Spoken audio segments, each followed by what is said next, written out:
salut les quatrièmes, bienvenue sur cette petite vidéo consacrée au monde magique des équations de droite. Tu verras que dans ce monde il y a trois types d'équations. On parle de l'équation vectorielle, c'est normal, on est dans le chapitre sur les vecteurs. On va regarder les équations paramétriques, c'est un pluriel, tu verras qu'il y en a deux, et l'équation cartésienne d'une droite. Ok. Alors je te propose pour le moment de passer le premier encart, on y reviendra un petit peu plus loin lorsque tout sera super clair, et on va commencer avec l'exploration dédiée à cette section. Dans l'exploration, tu peux faire pause sur la vidéo quand tu veux, donc je te propose de la lire à ton aise. Et une fois que tu l'as lu, eh bien, tu constates qu'on nous parle de l'alignement de 3 points. On nous parle du point W qui se trouve sur la droite AB. On connaît le point A de coordonnées 1, 3 et le point B de coordonnées 4, 2. Ça va. Et on nous demande d'exprimer la condition pour que les points W, A, B soient alignés. Condition d'alignement, ça on a vu. Et on te demande d'en déduire l'équation cartésienne de la droite AB. Alors là, c'est un peu plus compliqué, parce qu'on se demande un petit peu qu'est-ce que ça vient faire ici. L'équation cartésienne d'une droite, tu as peut-être vu ça l'année passée. Je dis bien peut-être, parce que normalement c'est au programme, mais l'année passée a été bien particulière. Donc, si ça te parle pas trop pour le moment, mais écoute bien ce qui se passe ici, et tu devrais pouvoir t'en sortir dans les exercices que je te demanderai de faire par la suite. Alors, première chose, le but de l'exploration, comme tu le vois dans ce petit tableau virtuel qui s'ouvre devant tes yeux émerveillés, le but de l'exploration, c'est de découvrir plusieurs choses. De découvrir d'une part l'équation vectorielle de la droite AB à partir de la condition d'alignement des points W, A et B. Okay. Dans l'exploration, on te dit que le point W appartient à la droite AB, c'est que donc les points sont alignés. Eh bien, on te demande à partir de là de dégager l'équation vectorielle de la droite AB. Alors pour ça, on va s'aider de GeoGebra, qui est un outil assez cool, tu verras, si tu ne le connais pas, tu vas le découvrir. Pour représenter ce genre de problème, on va aussi dégager la notion de vecteur directeur. Ensuite, une fois qu'on aura fait ça, eh bien, on aura répondu à la première partie de l'exploration. Okay. Et donc, la deuxième partie, c'est déduire l'équation cartésienne de la droite AB. Mais ça, on ne sait pas le faire directement à partir de l'équation vectorielle. On va devoir passer par l'entremise, par l'intermédiaire de ce qu'on appelle les équations paramétriques de la droite AB. Et ça, c'est la deuxième découverte. Et tu vois qu'on est en plein dans le vif du sujet, puisque équations paramétriques se retrouvent aussi dans le titre de la section. Et enfin, à partir de là, à partir des équations paramétriques, on pourra dégager l'équation cartésienne de la droite AB, équation cartésienne qu'on écrit sous la forme canonique, sous la forme classique, sous la forme standard, y égale mx plus p. D'accord.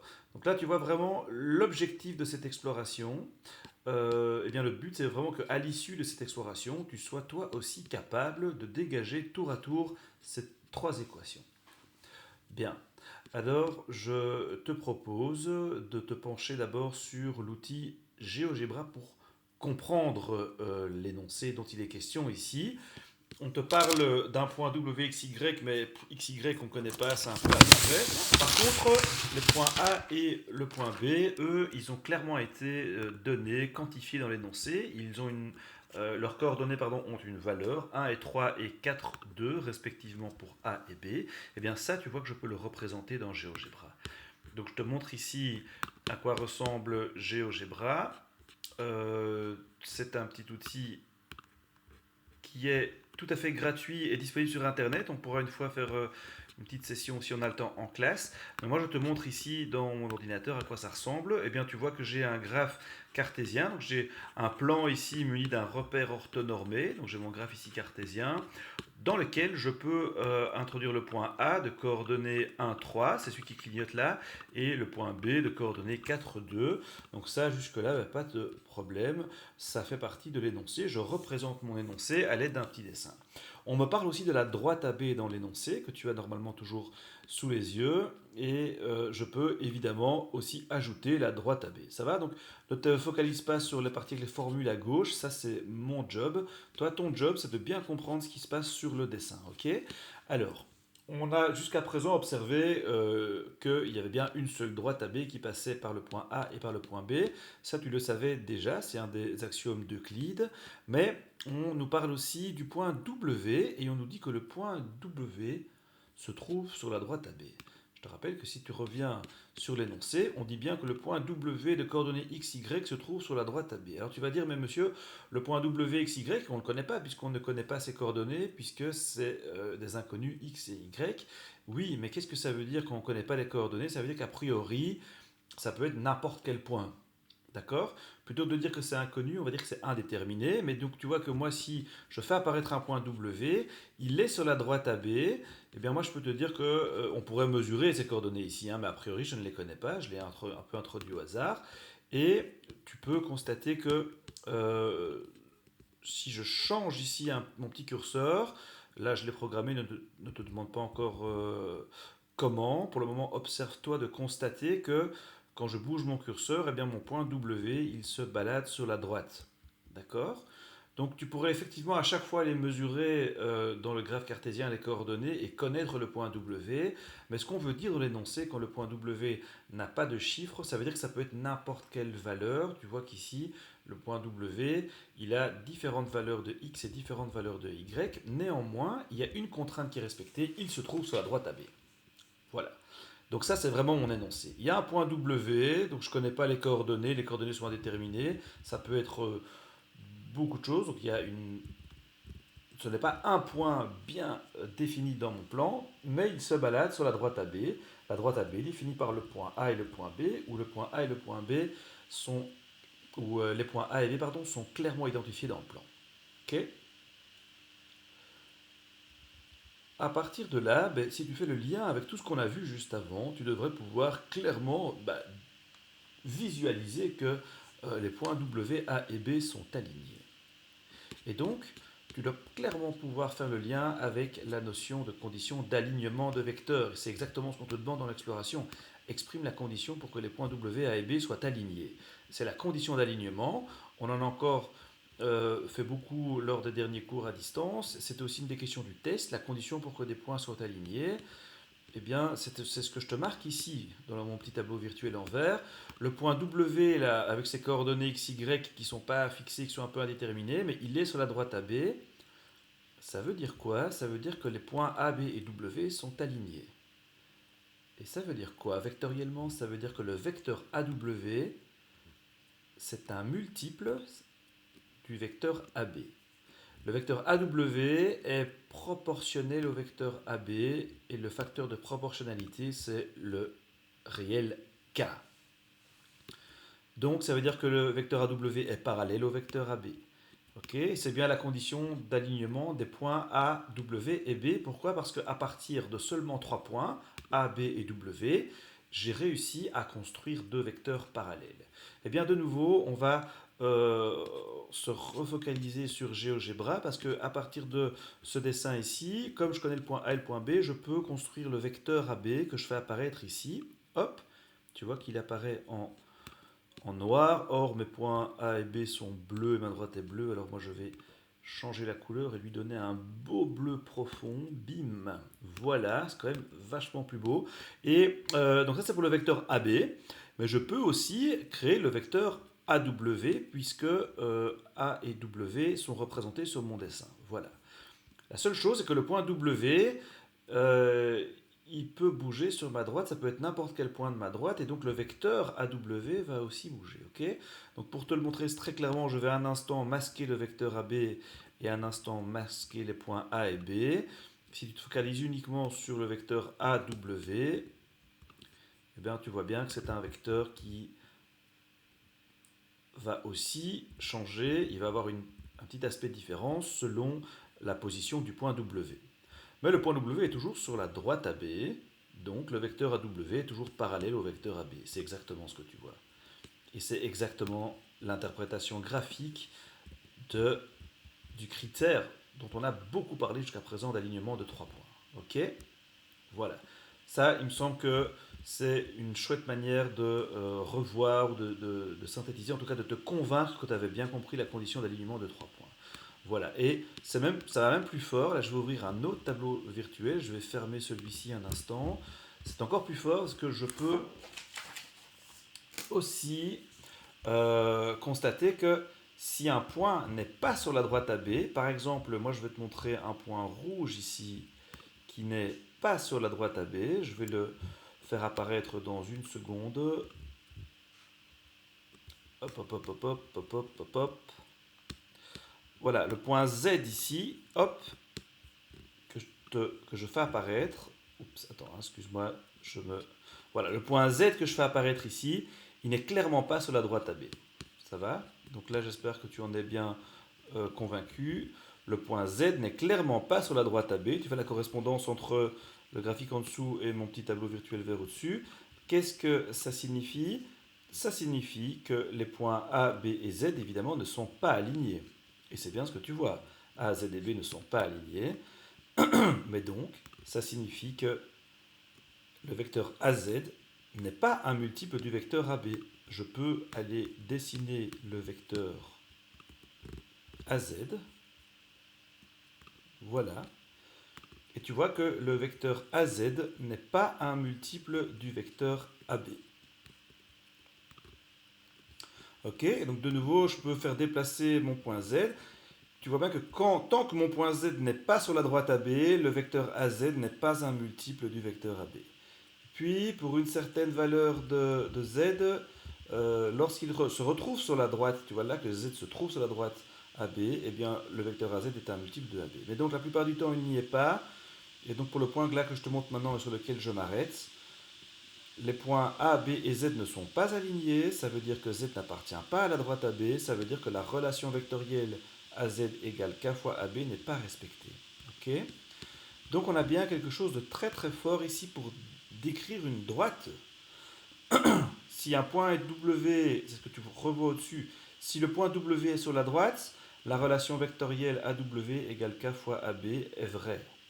Si un point Z n'est pas sur la droite, la relation vectorielle AZ égale K fois AB est fausse. Donc la relation vectorielle AW égale K fois AB, on va dire que c'est l'équation vectorielle de la droite. C'est une relation qui est vraie seulement si le point que tu trouves à droite de A ici, seulement si le point W à gauche est à gauche dans mon vecteur AW, seulement si le point W est sur la droite. Si le point W est sur la droite, la relation vectorielle est respectée. Et si un point n'est pas sur la droite, la relation vectorielle n'est pas respectée. Donc on va dire que cette relation vectorielle, ça représente l'équation de la droite. Et comme cette équation fait intervenir des vecteurs, on parle d'équation vectorielle. Ça va? Donc là, je suis vraiment toujours, je ne suis pas encore dans du calcul, je suis dans du vocabulaire. Et dès que j'en aurai terminé avec cette interprétation graphique et dès que j'en aurai terminé aussi avec le vocabulaire spécifique, on passera aux phases de calcul. Mais avant de se plonger dans des calculs, j'espère vraiment que tu vois un petit peu l'idée. Les maths, c'est pas que du calcul, contrairement à ce qu'on croit parfois. Alors pourquoi est-ce que cette relation AB est égale à AW est égale à K fois AB, là, que je te remontre ici, pourquoi est-ce qu'on appelle ça une équation vectorielle de la droite AB? Alors c'est une équation d'abord, parce qu'il y a une égalité, un signe égal, et il y a une inconnue. En effet, les coordonnées du point W, X, Y, elles ne sont pas déterminées. Il n'y a pas de valeur pour X, il n'y a pas de valeur pour Y. C'est ce qu'on appelle un peu l'inconnu, c'est en tout cas une valeur indéterminée, puisque le point W peut se balader partout sur la droite, on ne sait pas exactement où il se trouve, si ce n'est qu'il est sur la droite. Et donc le vecteur AW, c'est un vecteur aussi indéterminé. Comme je te l'ai montré, il pouvait changer, il pouvait bouger, il n'y en a pas un en particulier.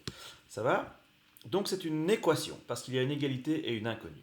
C'est une équation vectorielle, parce qu'elle fait intervenir des vecteurs. On voit que dans cette équation, il y a le vecteur AW et le vecteur AB. Et c'est l'équation vectorielle de la droite AB, parce que c'est ce que je viens de t'expliquer juste avant. C'est l'équation vectorielle de la droite AB parce qu'elle est respectée seulement pour les points W qui appartiennent à la droite AB. Parce qu'on a vu que si pour des points qui n'appartiennent pas à la droite AB, comme le point Z de tout à l'heure, l'équation n'est pas respectée. D'accord?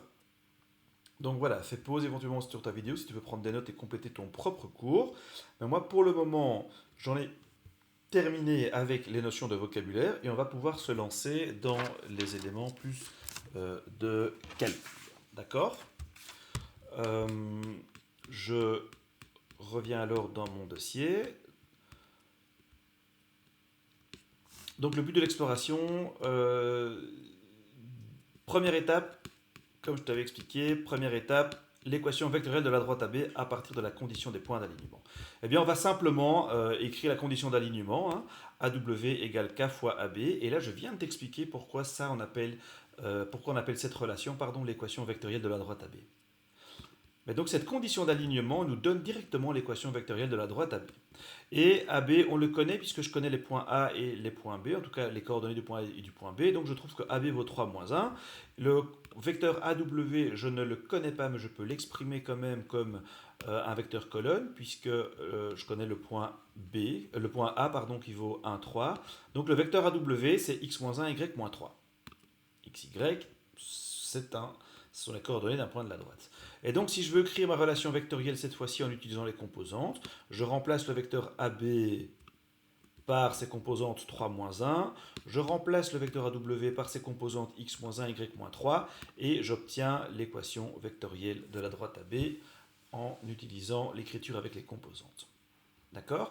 Alors, un petit point de vocabulaire, le vecteur AB, c'est un vecteur directeur de la droite AB, car il a la même direction que la droite AB. Okay? Et ça, tu peux t'en convaincre de nouveau si tu reviens dans le petit GeoGebra, dont tu as reçu le lien sur les liens web du cours. Si j'enlève pour le moment le méchant vecteur Z qui n'était pas sur ma droite, je reviens alors avec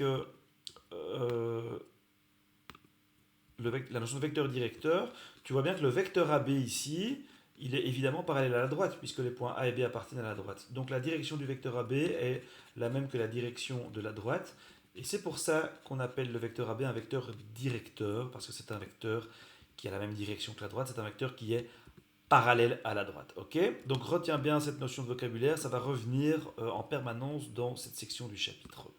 Voilà, et eh bien tu constates que ici, de manière finalement très simple, on a résolu, en tout cas on a répondu à la première partie de l'exploration. Exprime la condition pour que les points W, A et B soient alignés. Okay. Maintenant, on doit encore déduire l'équation cartésienne de la droite. Alors, comme je te l'ai expliqué quand j'ai repris les buts de l'exploration, on doit pour ce faire passer par une deuxième étape. On doit exprimer les équations paramétriques de la droite AB à partir de l'équation vectorielle de la droite AB. L'équation vectorielle de la droite AB, on l'a trouvée juste au-dessus, c'est celle que je te remontre ici. Et cette équation vectorielle, eh bien, elle doit être vérifiée pour chacune des composantes du vecteur. Comme il y a deux composantes pour chaque vecteur, il y aura deux équations paramétriques.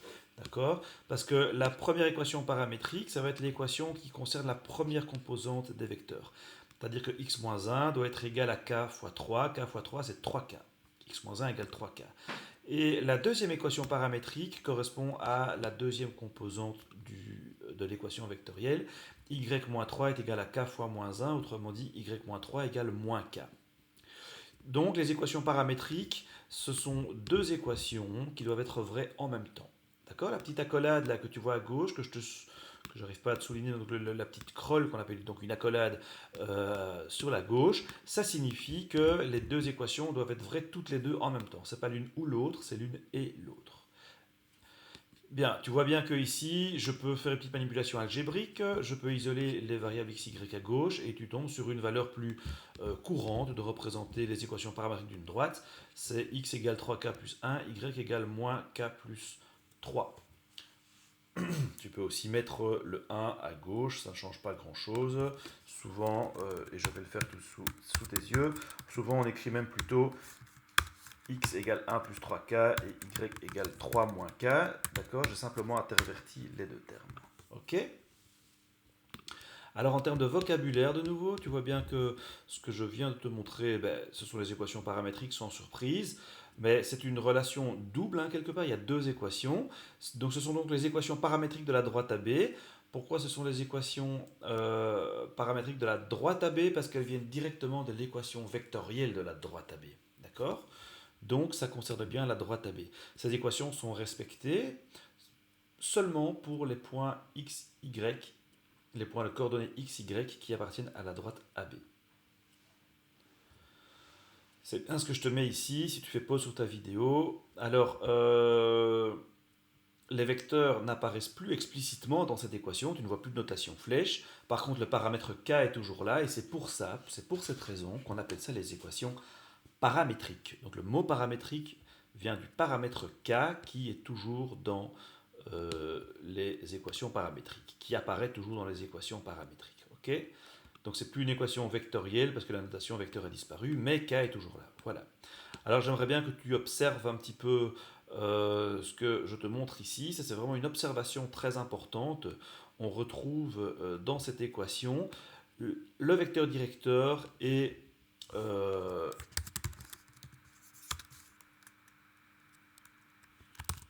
vecteur directeur. Je suis en train de remettre mes jeunes dans l'ordre ici. On retrouve le vecteur directeur et un point de la droite. Ok?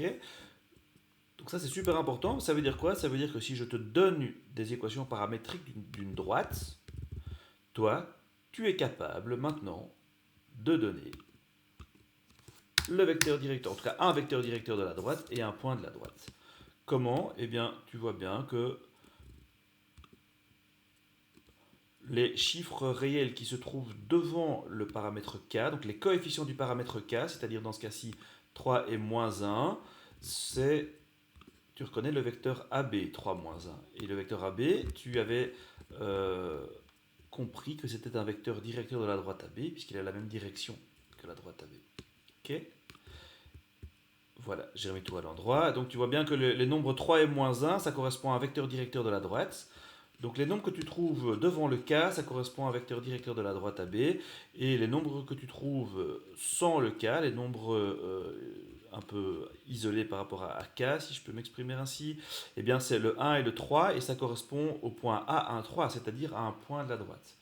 Donc si tu vois une équation paramétrique d'une droite à présent, tu peux direct me donner un point de la droite, et tu peux aussi me trouver un vecteur directeur de la droite. Ok? Bien, ça c'était une petite parenthèse, une petite observation importante, mais on a réussi ici, on a terminé l'étape 2, l'étape de calcul, on a les équations paramétriques de la droite, qui sont exactement celles que je suis en train de resurligner ici. Voilà pour les équations paramétriques. À présent, on va pouvoir attaquer la question finale de l'exploration. On nous demande de déduire l'équation cartésienne de la droite AB. Eh bien, pour ça, on avait besoin de passer par les équations paramétriques. Et dans l'équation cartésienne de la droite AB, qu'on écrit normalement sous forme y égale mx plus p, tu vois bien que le paramètre k a disparu.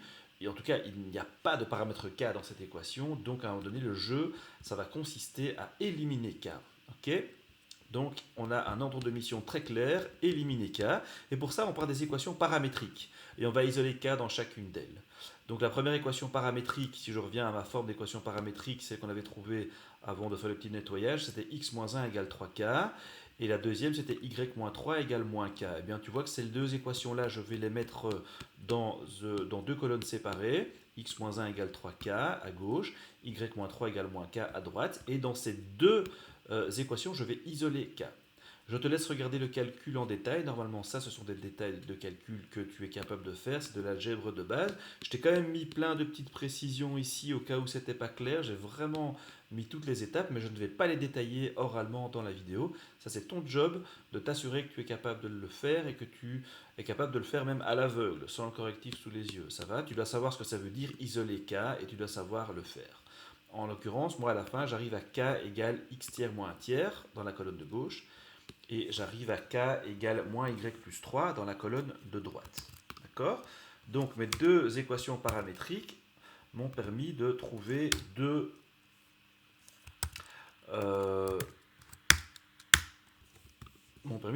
expressions pour k. Ok? Donc à gauche et à droite, je trouve une expression pour k. À gauche, une expression selon x, puisque c'est du x qui apparaît, et à droite, une expression selon y, puisque c'est du y qui apparaît. K est exprimé selon y.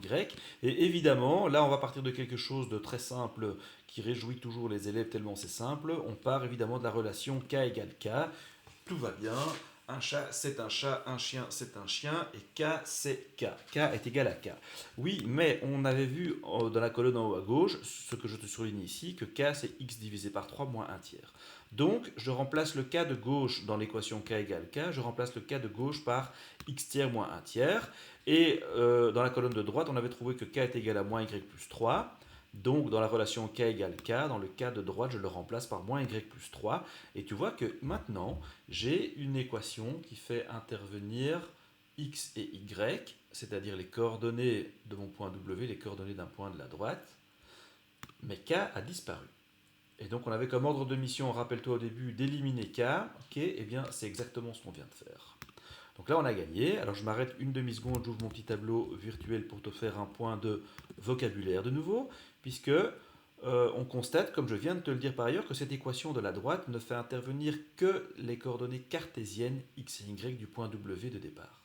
Le paramètre K a disparu. Donc je ne peux pas parler d'équation paramétrique puisqu'il n'y a plus de paramètre K.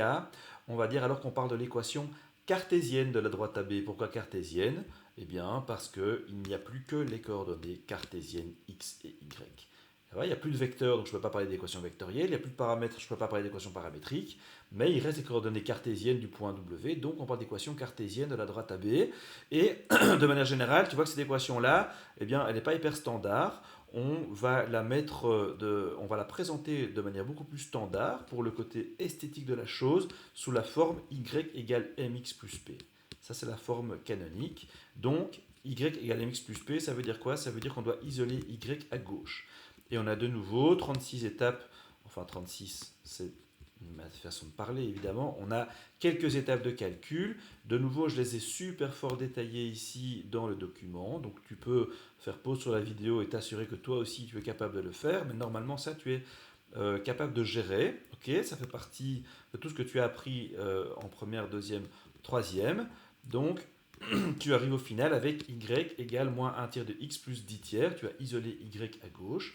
Et là, tu reconnais la forme canonique d'une équation du type y égale mx plus p. Tu as reconnu que m ici, le paramètre m, c'est-à-dire la pente de la droite vaut moins 1 tiers. Je reviendrai sur cette notion de pente plus tard, pas dans cette vidéo-ci. Et tu vois que le paramètre p de la droite, dans ce cas-ci, dans notre cas, il vaut 10 tiers. Et ce paramètre p, c'est ce qu'on appelle l'ordonnée à l'origine de la droite. Et de nouveau, je m'y attarderai un instant dessus, mais pas dans cette vidéo-ci. D'accord? Donc, ici, ben moi, j'ai terminé l'exploration, j'ai fait ce qu'on m'avait demandé, j'ai exprimé, si je reviens à l'énoncé, j'ai exprimé la condition d'alignement pour les points W, A et B, et j'en ai déduit l'équation cartésienne de la droite AB. Ça va? Donc en soi, j'ai répondu à tout et on a appris énormément de choses en fait. On a quasiment vu tout ce qu'il fallait faire pour cette section. C'est pour ça que cette manière de faire, je trouve, est super cool et super porteuse par rapport aux objectifs d'apprentissage. Je te rappelle ce que j'avais montré au tout début et je vais terminer avec ça. C'était quoi le but de cette exploration? Première découverte, l'équation vectorielle de la droite AB. On l'a vu ensemble, on a bien compris ce que ça voulait dire grâce à l'animation GeoGebra que tu peux aller revoir si tu l'as déjà oublié entre-temps. Découverte numéro 2, ce sont les équations paramétriques de la droite AB. On en avait besoin, c'était l'étape intermédiaire pour arriver à la découverte numéro 3, les équations cartésiennes de la droite AB sous forme canonique. Voilà. Alors, je vais terminer avec un dernier petit point. Je vais revenir sur ce petit tableau que je vais me permettre. Voilà, ce sera vraiment la petite synthèse. Hop, petite manip. Bim, bam, boum. Voilà, je vais compléter en fait ce que tu as vu au tout début de la vidéo. Puisque maintenant qu'on a vu également les équations cartésiennes et paramétriques, on complète. C'est assez important que tu comprennes bien ceci si tu veux avoir une compréhension naturelle, je vais dire, de tout ce qu'on vient de voir. On avait déjà vu le point WXY, il est sur la droite AB. Ça veut dire que les points AB et W sont alignés. Ça veut dire que l'équation vectorielle AW est égale à... ça veut dire que l'équation vectorielle est respectée. AW est égal à K fois AB. Ça, je l'ai expliqué en détail au début de la vidéo, tu peux y revenir. Mais donc, si l'équation vectorielle est respectée pour le point W, c'est-à-dire pour un point de la droite AB, ça veut dire que les coordonnées x, y du point W respectent aussi les équations paramétriques de la droite. Et ça veut dire que les coordonnées x, y respectent l'équation cartésienne de la droite. Ici, j'ai oublié le verbe, hop, respecte.